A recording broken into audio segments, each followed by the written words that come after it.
എന്തായാലും നമ്മുടെ ഗീതാ ഗോവിന്ദം അടിമുടി മാറി ഇപ്പൊ നമ്മുടെ പ്രേക്ഷക പ്രീതി ഇങ്ങനെ നേടി നേടി വരുവാട്ടോ. ആ ഒരു ഇതിലേക്കാണ് നമ്മുടെ ഇപ്പൊ പ്രിയമോളുടെ ആ ഒരു തിരിച്ചു വരവും കൂടി സാധ്യമാകുന്നുണ്ട്. നമ്മുടെ പ്രിയമോളെ എങ്ങനെയും ആ ഒരു പഴയ ജീവിതത്തിലേക്ക് കൊണ്ടുവരണം എന്നുറച്ച് നമ്മുടെ എന്താ പറയാ ഗീതു ഒരു മണിച്ചിത്രത്താഴ് കളിയാട്ടോ അവിടെ കളിക്കുന്നത്. നമ്മുടെ വിനോദിനെ നമ്മുടെ പ്രിയമോളുടെ അടുത്തേക്ക് കൊണ്ടുവരുന്നത്. അപ്പൊ നമ്മുടെ വിനോദ് നമ്മുടെ പ്രിയമോളെ എണ്ണിപ്പിച്ചിരുത്തുകയും ഇങ്ങനെ കെട്ടിപ്പിടിക്കുകയൊക്കെ ചെയ്യുന്നൊരു രംഗമാട്ടോ. അപ്പൊ തന്നെ നമ്മുടെ പ്രിയ ഇങ്ങനെ കയ്യൊക്കെ അനക്കിയ ഒരു പുതിയ മാറ്റങ്ങളൊക്കെ കാണിക്കുന്നുണ്ടായിരുന്നു കേട്ടോ. ശേഷം നമ്മുടെ വരുണിനെ കൊണ്ട് നമ്മുടെ വിനോദിനെ ഇടിപ്പിക്കുന്നുണ്ട് നമ്മുടെ ഗീതു. അപ്പോൾ അവിടെ നിന്നും ഇറങ്ങി പോകുന്നൊക്കെ പറഞ്ഞ് നമ്മുടെ വിനോദിനെ ഇട്ട് പൊരിഞ്ഞ തല്ലുക. എന്നിട്ട് അപ്പുറത്തെ ഹോളിൽ കൊണ്ടുപോയി തല്ലുവാട്ടോ.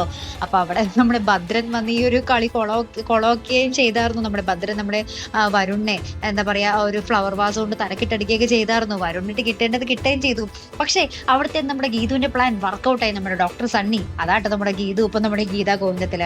അപ്പം അങ്ങനെ നമ്മുടെ ഗീതുവിൻ്റെ പ്ലാനൊക്കെ വർക്കൗട്ടായി. നമ്മുടെ വിനോദിനെ അടിക്കുന്ന സൗണ്ടൊക്കെ കേട്ട് ബഹളമൊക്കെ കേട്ട് നമ്മുടെ പ്രിയമോള് അവിടെ നിന്നും നടന്ന് നമ്മുടെ ഹോളിലേക്ക് വന്ന് ഏട്ടാ എന്ന് പറഞ്ഞ് വിളിക്കുന്ന ഒരു രംഗമാട്ടോ നമുക്ക് പ്രൊമോയ്ക്കൊടുവിൽ കാണുവാൻ സാധിക്കും. നമ്മുടെ പ്രിയമോളെ കാണിക്കുന്നുണ്ട്. പക്ഷേ പ്രിയമോള ആ ഒരു വിളി കേട്ടിട്ട് എല്ലാവരും നമ്മുടെ ഗീതു വിനോദ് ഗോവിന്ദ് എല്ലാവരും ഇങ്ങനെ ഞെട്ടി ആ ഒരു സന്തോഷത്തോടെ ഞെട്ടി ആ ഒരു കരയുന്നൊരു രംഗമാട്ടോ നമുക്ക് കാണുവാൻ സാധിക്കുന്നത്. അപ്പോൾ എന്തായാലും നമുക്ക് കണ്ടു തന്നെ അറിയാട്ടോ. അപ്പോൾ ഇതുപോലെ പ്രൊമോ റിവ്യൂസിനും എപ്പിസോഡ് റിവ്യൂസിനും ഒക്കെ നിങ്ങൾ മറക്കാതെ ചാനൽ സബ്സ്ക്രൈബ് ചെയ്യുക.